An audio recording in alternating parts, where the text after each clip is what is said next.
যুক্তরাষ্ট্রের president Donald Trump ও চীনা president Xi Jinping এর মধ্যে বহুল প্রত্যাশিত বৈঠক নিয়ে আলোচনা চলছে। তবে এর মধ্যেই বড় পদক্ষেপ নিল চীন। ৬টি মার্কিন কোম্পানির উপর নিষেধাজ্ঞা দিল দেশটি, যা দ্বিপক্ষীয় উত্তেজনা আরও তীব্র করার শঙ্কা তৈরি করেছে।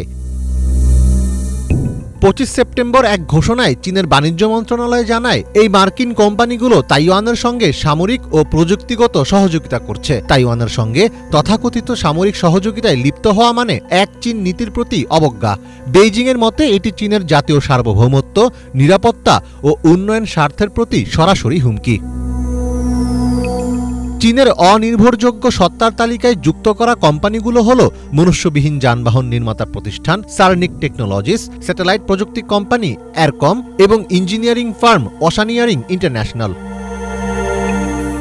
পৃথকভাবে আরও ৩টি মার্কিন কোম্পানিকে চীনের রপ্তানির নিয়ন্ত্রণ তালিকায় যুক্ত করা হয়েছে। কোম্পানিগুলো হল সামরিক জাহাজ নির্মাতা হান্টিংটন ইঙ্গলস ইন্ডাস্ট্রিজ, ইঞ্জিনিয়ারিং এবং facilities manager planet management group এবং ইন্টেলিজেন্স ফার্ম গ্লোবাল ডাইমেনশনস।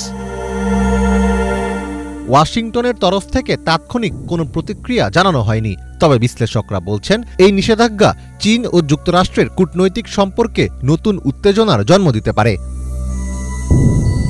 মূলত তাইওয়ান ইস্যুই এই সিদ্ধান্তের কেন্দ্রে রয়েছে। চীন তাইওয়ানকে নিজেদের ভূখণ্ড মনে করে এবং এক চীন নীতি বিশ্বব্যাপী মান্য করার দাবি জানায়। তবে যুক্তরাষ্ট্র নিয়মিত তাইওয়ানের কাছে অস্ত্র বিক্রি করে এবং রাজনৈতিক সমর্থন দেয়, যা বেইজিংয়ের কাছে উস্কানিমূলক। মীর ফজলে রাব্বি, বাংলা ভিশন।